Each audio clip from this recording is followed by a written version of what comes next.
Bueno, buenas tardes, ¿cómo están ustedes? Esperamos que bien, que siempre cuidándose de ustedes y cuidando a los suyos, a su familia. Ahora eso es lo primordial, ¿verdad? Nuevamente estamos aquí compartiendo con ustedes. Ahora nos toca el video número 4, correspondiente a la cuarta semana. Esperemos de todo corazón que los videos anteriores les hayan servido de mucho, ya sea para reforzar ideas o para aclarar dudas, ¿verdad? Como una herramienta más. Recuerden que esto lo estamos grabando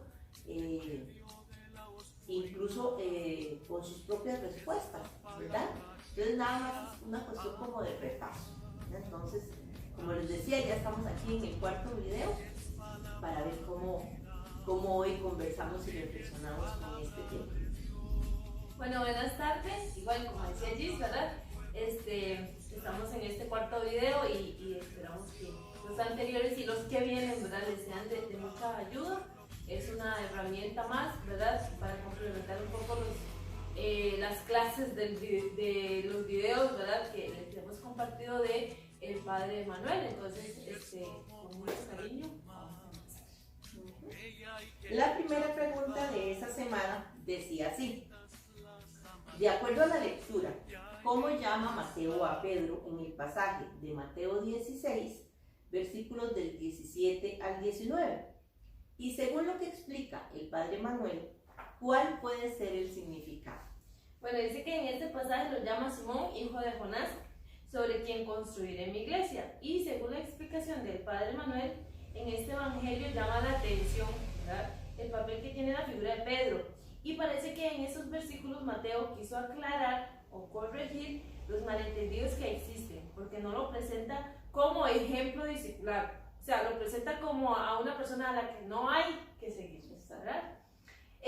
Sin embargo, ¿verdad?, Pedro ha sido, ya ubicándonos en nuestra época, vemos que Pedro ha sido favorecido para apoyar una teología, en este caso la teología del pontificado del Papa, ¿verdad? Consideran a Pedro el modelo discipular, pero algunos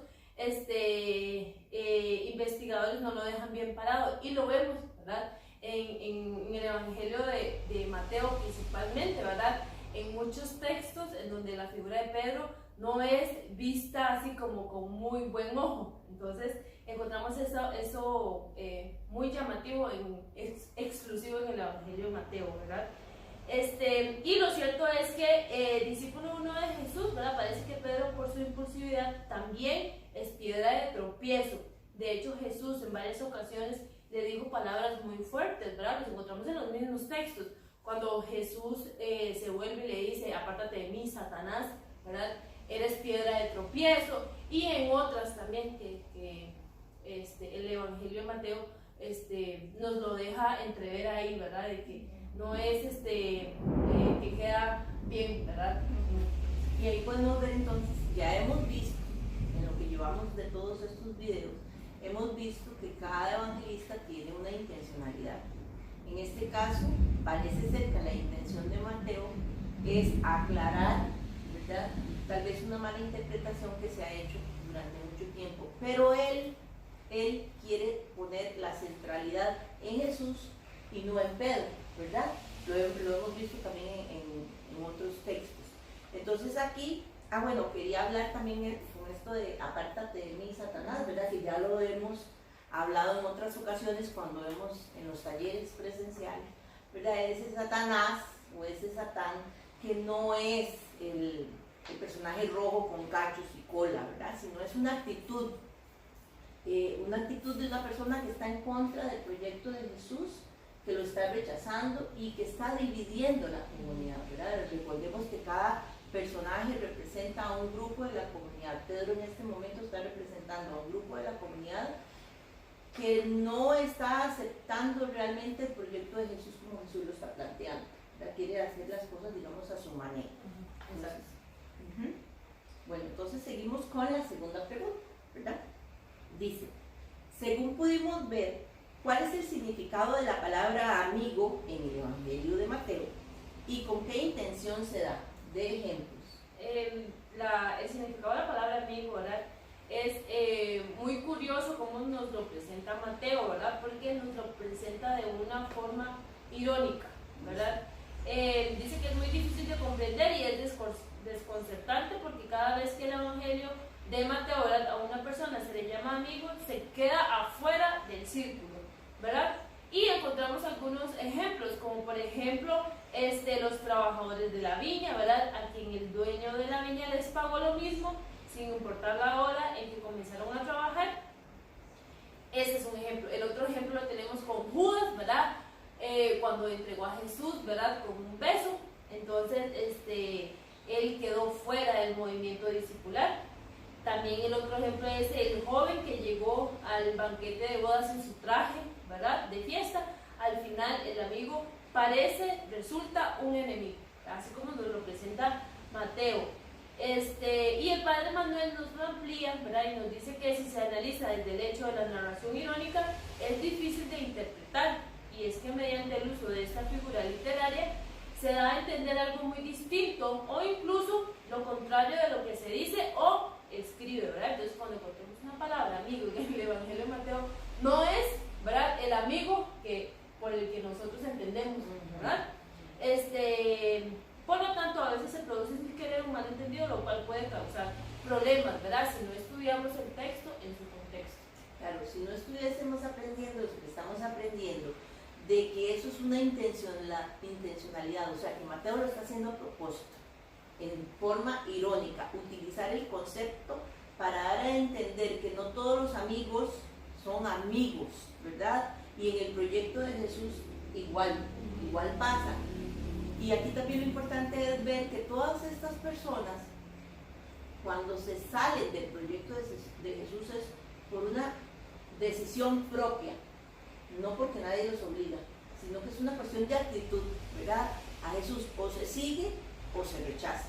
Entonces, en este caso, Mateo está utilizando la palabra amigo en forma irónica para decir que muchos de esos, aunque se llamen amigos, terminan siendo enemigos del proyecto. Exacto. Incluyendo a Pedro, incluyendo al joven rico, ¿verdad?, y a Judas. Listo. Entonces vamos por la tercera pregunta. Dice, en Mateo 4, del 18 al 20, ¿qué elemento nuevo incorpora Jesús en el proceso del discipulado? ¿A quiénes están representando Pedro y Andrés? Okay. Recordemos que en este contexto, ¿verdad?, las personas que querían seguir a un maestro rabí, ¿verdad?, era la persona a la que escogía el maestro al rabí, ¿verdad? En este caso Jesús hace todo lo contrario. ¿Por qué? Porque en este proceso, ¿verdad?, de discipulado, él va y busca, llama, ¿verdad?, a sus discípulos. Por lo general, se hacía lo contrario, ¿verdad? Entonces Jesús cambia las reglas y rompe esquemas porque quiere entrar en comunicación con su comunidad. Se deja encontrar desde lo ordinario de la vida. Es el símbolo del Dios que ve, se acerca, llama, indica la misión y envía para que el Evangelio se vaya metiendo en el proyecto de vida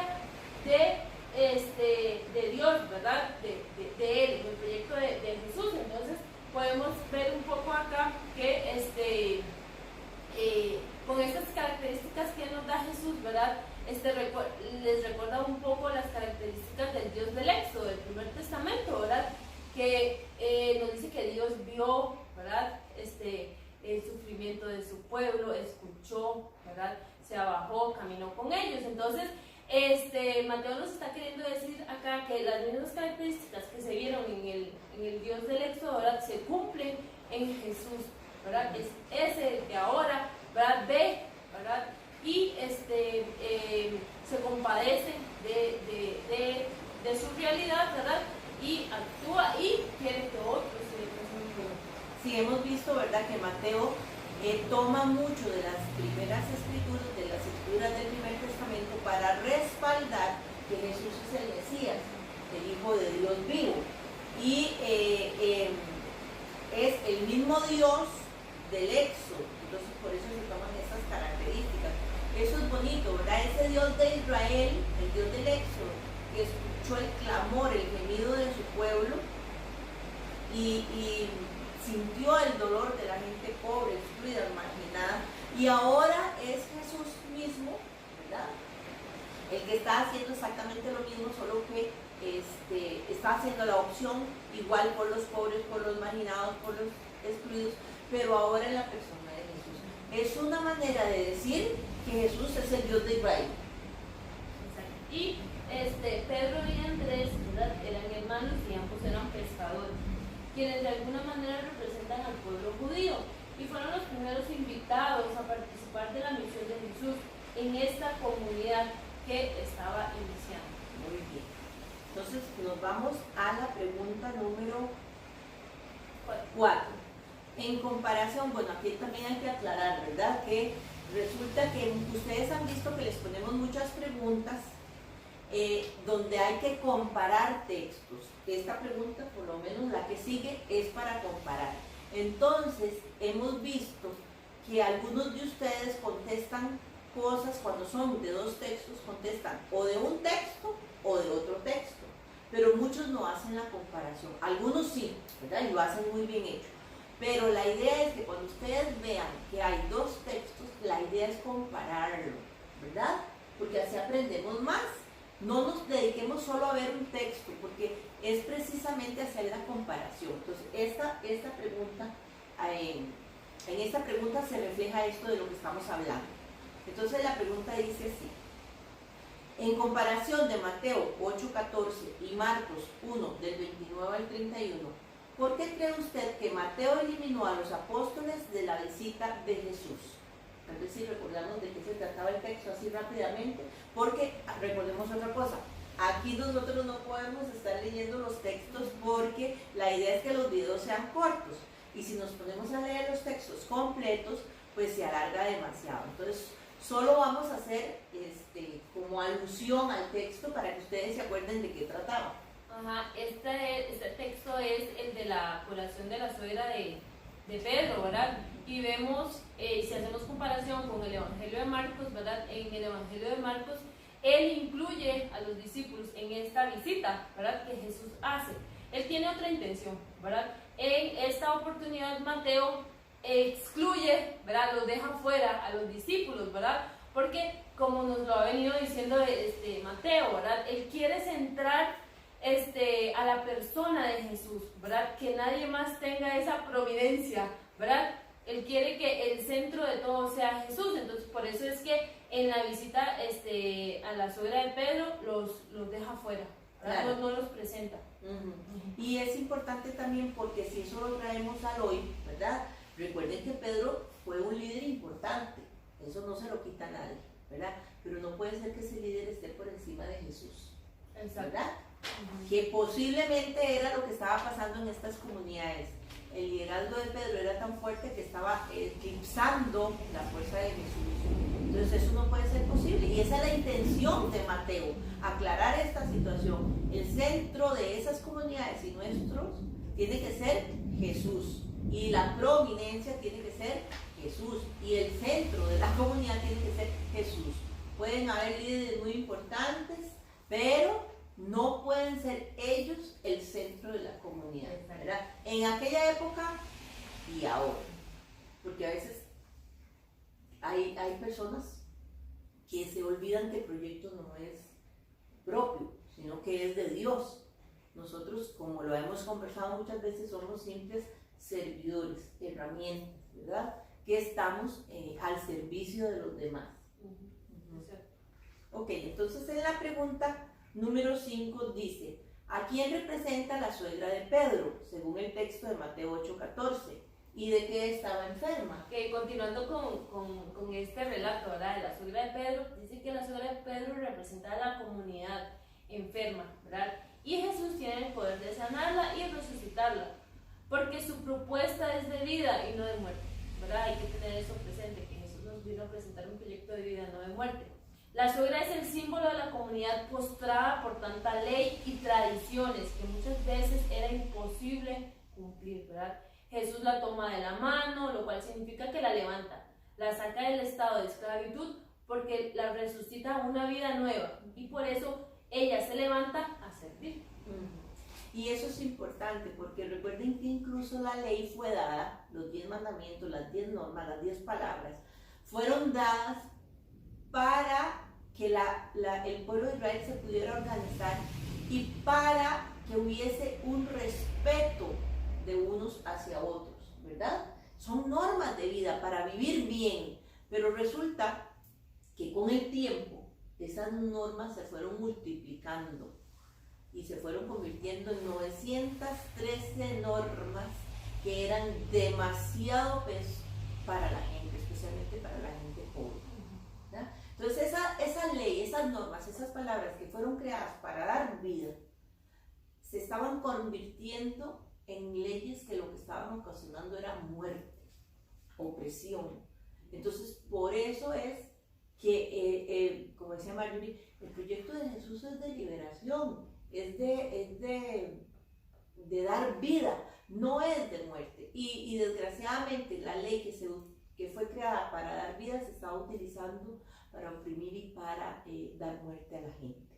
Cuidado, nos está pasando a nosotros eso hoy, y que nos quedamos solo en las normas y en los ritos y se nos está olvidando la vida digna de las personas y nos sentimos con derecho a excluir, a marginar, a señalar, ¿verdad? Porque resulta que los otros son los malos y nosotros somos los buenos, ¿verdad? Entonces cuidado, porque eso que nos sirva, todo esto nos tiene que servir para reflexionar y para ver qué tipo de seguidores y seguidoras de Jesús somos, cómo estamos respondiendo a ese llamado de Jesús. Si realmente lo estamos haciendo según lo que Él nos está pidiendo o según lo que nosotros queremos hacer, ¿verdad? Como Pedro. Bueno, entonces ya ahora sí vamos por la última preguntita de este grupo. Y la última pregunta dice, en el contexto histórico, ¿cuál es la nueva misión que le da Jesús a la suegra de Pedro? Que la nueva misión que Jesús le da a la suegra de Pedro es, en un sentido profundo y teológico, es ponerse al servicio de la palabra y el anuncio del evangelio. Por eso es que cuando Jesús hace esta curación, ¿verdad? Nos dice el texto, y ella se levantó y se puso a servir, ¿verdad? Acá hay que tener algo muy claro, que no es que, digamos, Jesús hubiera seguido como con ese esquema o esa línea patriarcal, ¿verdad? De que, y se puso a servir, a lavar los trazos o a limpiar. No, ponerse a servir, ¿verdad? Denota que ella entró en el movimiento de Jesús, ¿verdad? Al anunciar la palabra y el evangelio, ¿verdad? Y con esta acción, Mateo nos dice, ¿verdad? Que acá tenemos en representación de esta mujer a la primera diaconisa. Y eso nos quiere decir, ¿verdad? Que probablemente en estas primeras comunidades la mujer estaba siendo protagonista, ¿verdad? Estaba anunciando la palabra, ¿verdad? Pero no en el sentido de limpiar, de lavar los trastos, no, en el sentido de dar de comer, ¿verdad? De servir, exacto, al necesitado, a los pobres, a los excluidos, ¿verdad? De servir, ¿verdad? Con sus acciones. Entonces, esto hay que tenerlo claro y diferenciar eso, ¿verdad? El concepto de diaconía, ¿verdad? En este momento no es el mismo del que nosotros conocemos hoy, ¿verdad? Porque nosotros conocemos a diáconos nada más que son consagrados o que son hombres, ¿verdad? Y en ese contexto no. La diaconía era todo aquel que servía, ¿verdad? Y anunciaba la palabra. Claro, era una especie de discipulado, exacto, ¿verdad? Entonces, y lo importante que es resaltar, o lo que Mateo quiere resaltar, es que ese servicio al inicio lo daban solo los varones, ¿verdad? Porque recordemos que es una sociedad patriarcal, ¿verdad? Pero el movimiento de Jesús está abriendo este servicio a las mujeres. Esta es una de las novedades. Entonces, la suegra de Pedro está aquí representando a esas mujeres que están empezando a ser diaconisas, ¿verdad? Que están al servicio de la comunidad, que están proclamando la palabra, que están evangelizando y que están atendiendo a todas aquellas personas que están excluidas y marginadas, que necesitan comer, que son pobres, como cualquier otro discípulo o seguidor de Jesús, ¿verdad? Es una nueva oportunidad para las mujeres. bueno, yo creo que ya con esto terminamos el bloque de esta semana, ¿verdad? Esperamos de todo corazón que puedan servir estas respuestas para fortalecer lo que ya hemos ido aprendiendo. Nosotros y nosotras aprendemos con ustedes, ¿verdad? En este caminar, en este recorrido.